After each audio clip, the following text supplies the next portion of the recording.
สิ่งที่เราเก็บตามนั้นเนาะว่าจะเป็นตัวเลขหรือว่าเป็นตัวเลขเนาะแม่นสามารถเป็นข้อมูลได้หรือเขาเอ่ยมาข้อมูลได้เนาะอันนี้แม่นเกี่ยวกับข้อมูลเนาะวันนี้เราจะมาเข้ากิจกรรมข้อที่1เนาะกิจกรรม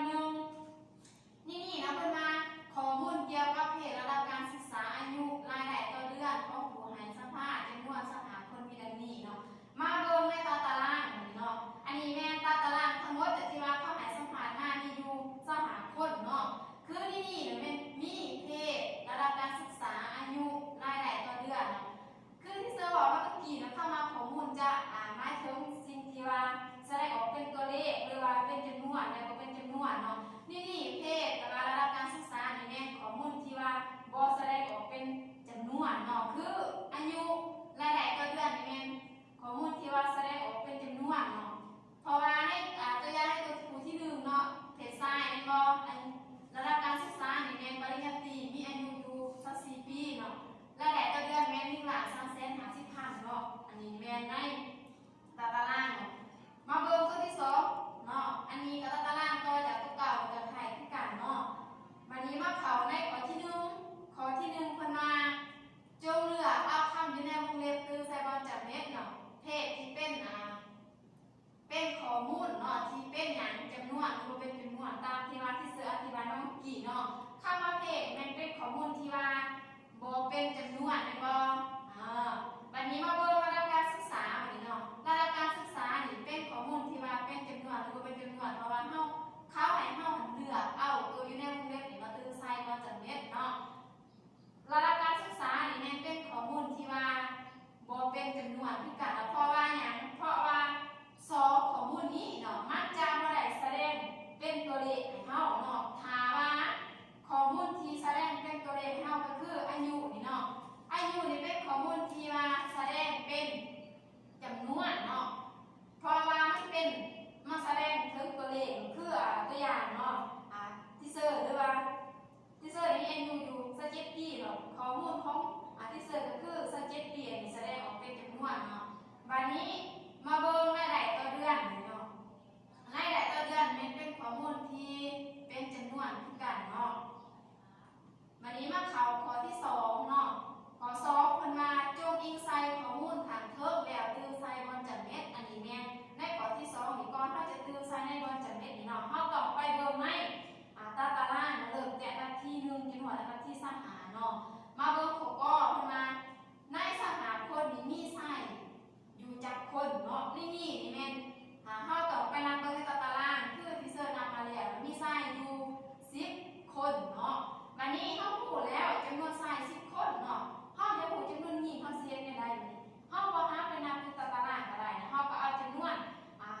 ทั้งหมดมีหารว่าจำนวนคนทั้งหมดสหคนนั้นมาลบออกให้10ได้อยู่15คนเนาะวันนี้ไปสอบหาเปอร์เซ็นต์เนาะคือในไส้10คนนี่จะมีอยู่จักเปอร์เซ็นต์เนาะวันนี้มาเบิ่งสูตรที่ลายที่เส้นมีสูตรที่ลายมาให้เนาะการสอบหาเปอร์เซ็นต์เนาะแม่นเอาความถี่ของข้อมูลมาคูณให้ร้อยเนาะแล้วมาหารขอโทษนะเอาความถี่ของข้อมูลนี่หารให้ความถี่ทั้งหมดคูณร้อยเนาะวันนี้มาเบิ่งสอบหาเปอร์เซ็นต์ของไส้เนาะความถี่ของข้อมูลนี่มีอยู่10คนแม่นบ่วันนี้ความถี่ทั้งหมดมีเท่าไหร่ในตารางก็มีอยู่25เนาะเฮาก็เอา10นี่มาหารใน25วันนี้มันจะเข้าในรูปแบบการคูณเลขส่วนแม่นบ่เฮาก็เอา100นี่มาคูณให้10อยู่นี่เนาะก็มาหารใน25ได้อยู่จักเปอร์เซ็นต์มาเบิ่งเนาะก็ได้อยู่40%เนาะวันนี้ไปสอบหาเปอร์เซ็นต์ของหญิงก็คือกันเนาะเฮาก็เอาความถี่ของข้อมูลนี้ที่มีมาของเด็กหญิงมีอยู่15คนเนาะเอามาหารให้25เนาะความถี่ทั้งหมดเดี๋ยวมาคูณให้ร้อยได้อยู่60%เนาะวันนี้มาเบิ่งขอนี่ใน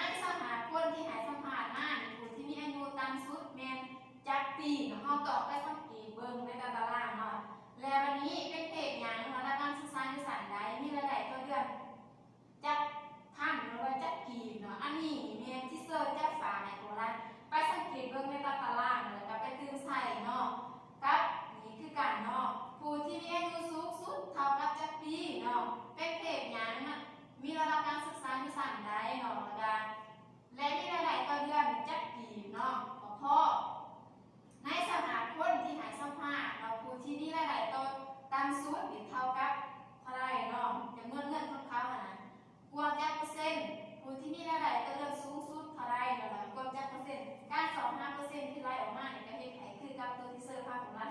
นาะมีแต่ว่า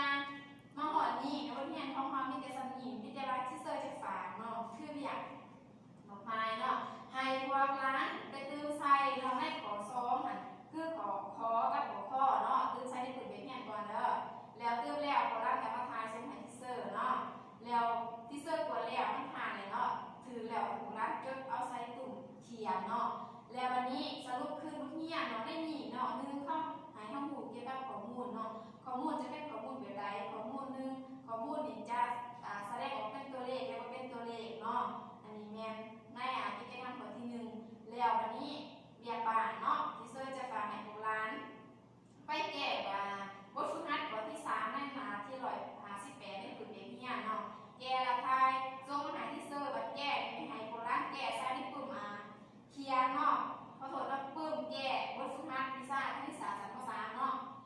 แล้วเนาะทางบทฝึกหัดทางเนี่ยบอกไม้ของร้านแล้วเนาะก็ทายส่งมาให้ที่เซอร์จะตรวจให้เป็นคะแนนเนาะแล้ววันนี้เนาะฝ่ายสุดเนาะขอความช่วยเหลือแล้วก็ข้อมูลในของร้านเวลาให้ออนไลน์ในส่วนนี้เพราะว่าในส่วนเดือนพฤษภาคมนี้เขาจะได้มีการให้ออนไลน์จนหมดเดือนเนาะมีแต่ว่าให้แต่ละคนตั้งใจศึกษาเรียนทางออนไลน์เนาะตั้งจิตตั้งใจให้แล้วเพื่อให้เฮา